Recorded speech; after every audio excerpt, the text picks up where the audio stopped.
Yo, it's your boy Dctree, and this is Dctree-Nation, the channel on YouTube that covers hoops and heroes. And today we're talking heroes. We talking the Black Panther, y'all. And you know I'm a fan of Wakanda. You know I roll like that. So you know I had to pick up Black Panther, Tales of Wakanda. 517 pages of straight goodness, y'all. Straight goodness. A must read for any Black Panther fan, man. I'm telling you, I really love this book. Really love this book. I love this book more than Thor loved the Hulk that time. Yes! I love this book more than Ric Flair loves the yell.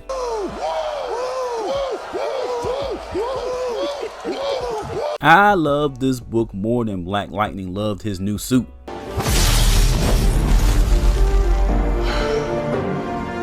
Well, damn. Y'all know what I'm trying to say, man. I really love the book, and I broke down the top 5 stories from the 18 in the book. But before I jump too deep into it, if you like my content, please sub to the channel. Okay, before I give you the top 5 stories, in my opinion, I just wanted to talk about how well they did just showing us other parts of Wakanda. You know, the citizens, the people. You still had T'Challa, you still had Shuri, you still had Okoye, you still had the main characters. They took a lot of time to tell us about the citizens, tell us about the victims, tell us about the crimes, tell us about the beliefs of Wakanda, how they celebrate, what a Wakandan party looks like, what a Wakandan wedding looks like. They really went deep and gave us the details that a comic book and a 2-hour movie can't do. And this whole anthology made me feel very confident about the Disney Plus show that's eventually coming for Okoye and possibly the Dora Milaje and for Wakanda in general. You get what I'm saying? Because there's so much, you know, ethos dealing with Wakanda. You see what I'm saying? You still need T'Challa, so I'm hoping they recast T'Challa. You still need him, but man, I didn't realize how many storylines they had outside just the Black Panther himself. Again, all 18 stories were good, but my clear-cut favorite was Return of the Queen. It is the only story in the entire anthology about Storm and T'Challa's relationship, man. And it's just awesome seeing, you know, Storm revered in Wakanda, loved in Wakanda, respected in Wakanda, unlike she is in America, obviously. Also, we see a softer side of T'Challa. You get what I'm saying? A softer side of T'Challa, emotional T'Challa, and their interactions are awesome in that short story. I don't want to give a lot away, but it definitely was my favorite story in the entire book. And it makes me wonder, what is the MCU going to do about this T'Challa situation?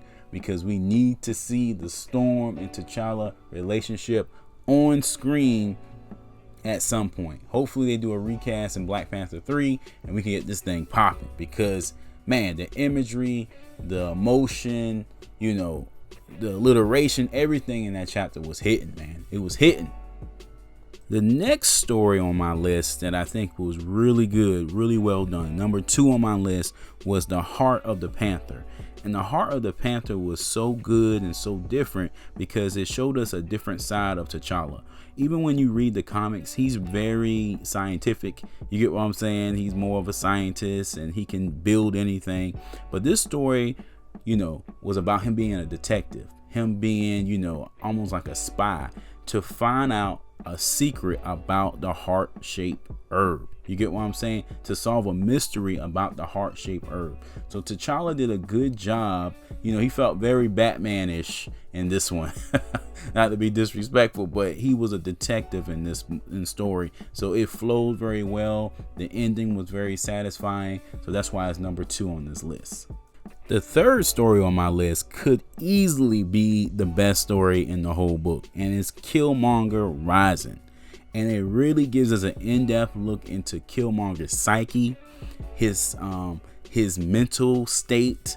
You know, he comes across as very disturbed in this, very, you know, very troubled in this, but at the same time very happy, very motivated in some ways. And they give us a glimpse in his mercenary work, you know, some of the practices he used.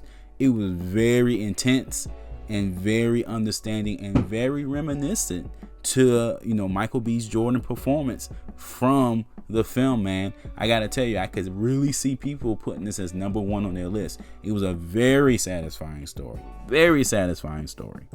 The next story on the list, number 4 on the list, is The Monsters of the Mena Ningai. Okay, I hope I'm saying that right. Of the Mena Ningai.